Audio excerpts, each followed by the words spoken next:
Hello friends, welcome back to my channel.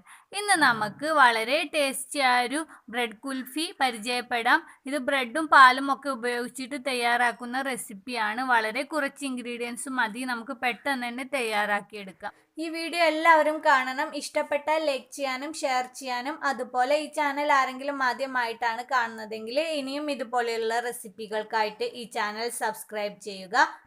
ചാനലിലെ പുതിയ അപ്ഡേഷനുകൾ ഉടനെ തന്നെ നോട്ടിഫിക്കേഷനായി ലഭിക്കാൻ വേണ്ടി തുടർന്ന് വരുന്ന ബെല്ലൈക്കണും കൂടെ ക്ലിക്ക് ചെയ്യുക.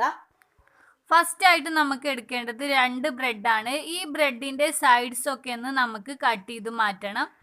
അങ്ങനെ ഇപ്പോൾ ഞാൻ ഈ 2 ബ്രെഡിൻ്റെയും സൈഡ്സ് ഒക്കെ കട്ട് ചെയ്ത് മാറ്റിയിട്ടുണ്ട്. ഇനി നമുക്കിതിനെ മിക്സിയിലേക്ക് ഇട്ടിട്ട് നന്നായിട്ടൊന്ന് പൊടിച്ചെടുക്കാം. കണ്ടപ്പോൾ ഞാൻ ഈ 2 ബ്രെഡിനെയും നന്നായിട്ട് പൊടിച്ചെടുത്തിട്ടുണ്ട്. ഇനി നമുക്കിതിനെ മാറ്റി വെക്കാം. നമുക്ക് വേറൊരു പാൻ എടുത്തിട്ട് ഇതിലേക്ക് നമുക്ക് 2 കപ്പോളം, അതായത് 1/2 ലിറ്റർ പാല് നന്നായിട്ട് തിളപ്പിച്ചെടുക്കാം. ഇപ്പോൾ പാല് തിളച്ച് വരാൻ തുടങ്ങിയിട്ടുണ്ട്. ഇനി നമുക്ക് ലോ സ്പീഡിലേക്ക് ഇട്ടിട്ട് ഈ ബ്രെഡ് പൊടിച്ചതിനെ ഈ പാലിലേക്ക് ചേർക്കാം. ഇനി ഇതിനെ കട്ടയൊന്നും കെട്ടാതെ ഇതിലേക്ക് നല്ല പോലെ ഇളക്കി മിക്സ് ചെയ്തെടുക്കാം. അതിനുശേഷം നമുക്കിതിലേക്ക് 2-3 ചതച്ച ഏലക്കായയോ അല്ലെങ്കിൽ ഏലക്കായ പൊടിയോ ചേർത്തിട്ട് നന്നായിട്ട് ഇളക്കാം. പിന്നെ ഇതിലേക്ക് 1/4 കപ്പ് പഞ്ചസാരയും കൂടെ നമുക്ക് ചേർത്ത് കൊടുക്കാം. ഇനി ഇത് നല്ല പോലെ ഇളക്കിയിട്ട് നല്ല തിക്കായി വരുന്നത് വരെ ഇതിനെ ലോ ഫ്ലെയിമിലിട്ട് തിളപ്പിച്ചുകൊണ്ടിരിക്കാം.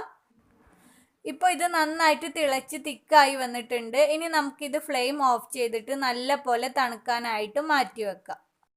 ഞാനിപ്പോൾ ഇതിൻ്റെ മോൾഡായിട്ട് ഉപയോഗിക്കുന്നത് ഇതുപോലുള്ള ഐസ്ക്രീം കപ്പാണ്.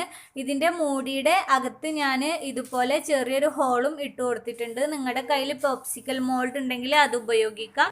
പിന്നെ കുൽഫിയുടെ സ്റ്റിക്കായിട്ട് ഉപയോഗിച്ചിട്ടുള്ളത് ഇതുപോലുള്ള പച്ച ഈർക്കിലാണ്. നിങ്ങളുടെ കയ്യിൽ ഐസ്ക്രീം സ്റ്റിക്ക് ഉണ്ടെങ്കിൽ അത് ഉപയോഗിക്കാം. ഇപ്പോൾ നമ്മുടെ ബാറ്റർ തിക്കായി വന്നിട്ടുണ്ട്. ഇനി ഇതിനെ നമുക്ക് മോൾഡിലേക്ക് ഒഴിച്ചു കൊടുക്കാം.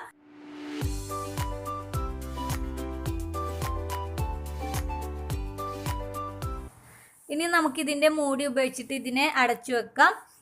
ഇനി ഈ നമ്മൾ നേരത്തെ ഇട്ട ആ ഹോൾ ഉണ്ടല്ലോ, അതിൻ്റെ അകത്ത് കൂടെ നമുക്ക് ഈ സ്റ്റിക്ക് ഇറക്കി വെച്ചു കൊടുക്കാം. ഐസ്ക്രീം സ്റ്റിക്കാണ് ഉപയോഗിക്കുന്നതെങ്കിൽ ഒരല്പം വലിയ ഹോൾ വേണം ഇട്ട് കൊടുക്കാൻ. ഇനി നമുക്കിതിനെ ബാക്കിയുള്ളതും കൂടെ ഇതുപോലെ തന്നെ തയ്യാറാക്കിയെടുക്കാം.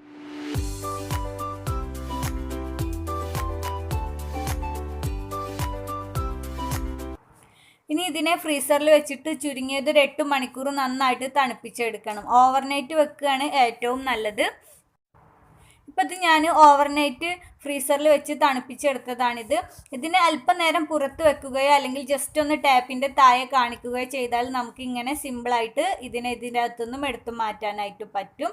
അങ്ങനെ നമുക്ക് എല്ലാത്തിനെയും ഇതുപോലെ എടുത്തു മാറ്റാം. അങ്ങനെ നമ്മുടെ ടേസ്റ്റി ബ്രെഡ് കുൽഫി ഇവിടെ റെഡി ആയിട്ടുണ്ട്. വളരെ എളുപ്പം നമുക്ക് തയ്യാറാക്കാം, അതുപോലെ തന്നെ വളരെ ടേസ്റ്റിയുമാണ്. ഈ വീഡിയോ എല്ലാവർക്കും ഇഷ്ടപ്പെട്ടിട്ടുണ്ടെന്ന് വിചാരിക്കുന്നു. ഇഷ്ടപ്പെട്ടിട്ടുണ്ടെങ്കിൽ ലൈക്ക് ചെയ്യുക, ഷെയർ ചെയ്യുക.